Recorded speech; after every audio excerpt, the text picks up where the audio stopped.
खुलुमबाय बेलासिनि रादाबाव नोंथांमोनखौ आंनि चेनेलाव गोसो गोथारै बरायहरनाय जाबाय। आसा खालामो नोंथांमोनहा गासैबो मोजाङै दं। बे समाव आं नोंथांमोननि सिगाङाव बेलासिनि मोननैसो खौरां लाना फैलायबाय। अन्नानै भिडिअखौ स्किप खालामाजासे जोबजासिम नायलांदो आरो भिडिअखौ मोजां मोनदोंब्ला अन्नानै लाइक आरो शेयार खालामनो दाबाव। गिबि रादाबाव दं एबसुनि सानै मावथिफोरखौ देगारजों सुदों। मिथिनो मोननाय बादिब्ला बे जाथाया जादों दिनै उदालगुरि जिल्लानि सिङाव थानाय सनायाव। मिथिनो मोननाय बादिब्ला माखासे दुथांफोरा सनाय दखरा एबसुनि सानै मावथिफोरखौ देगारजों सुनानै गोब्राब जखम खालामदों होनना मिथिनो मोननाय जादों। बे जाथायाव गोब्राब जखम जानाय सानै सुबुंफोरखौ गुवाहाटीनि नेम केयार हस्पिटालनि ICUआव दोननो गोनां जादों होनना मिथिनो मोननाय जादों। नैथि रादाबाव दं उन्दै बैसोनि हाबा जायैयावनो पुलिसजों हमजाबाय सासे सुबुङा।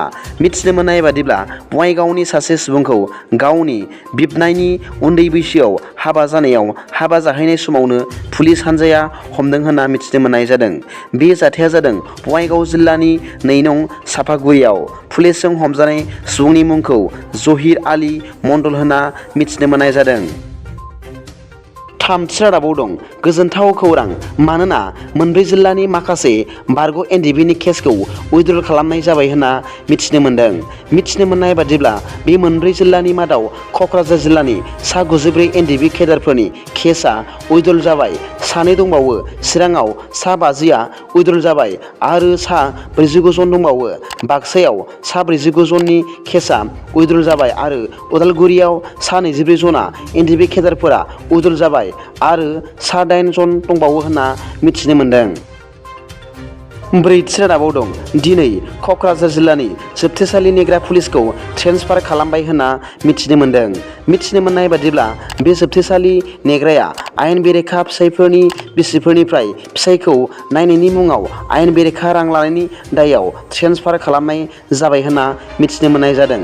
मख'नो गोनांदि बे जोबथेसालि नेग्राखौ सौदियायाव ट्रेन्सफार खालामनाय जाबाय होनना मिथिनो मोननाय जादों।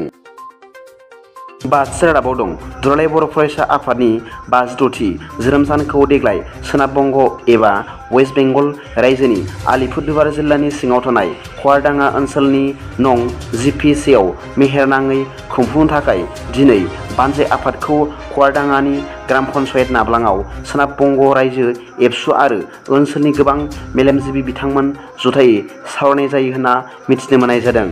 मख'नो गोनांदि बे हाबाफारियाव दुलाराय बर' फरायसा आफादनि मानगोनां गाहाय नेहाथारि करेन्द्र बसुमतारी आरो लोगो गाहाय नेहाथारि दिनेश ब्रह्म, सुबुं फोनांजाब नेहाथारि बिरखां नार्जारी बिथांमोनहा बे हाबाफारियाव बाहागो लाफैयो होनना मिथिनो मोननाय जादों। लोगोसेनो खुंफुंनो लानाय थावनिखौबो नायदिंहैदों होनना मिथिनो मोनदों।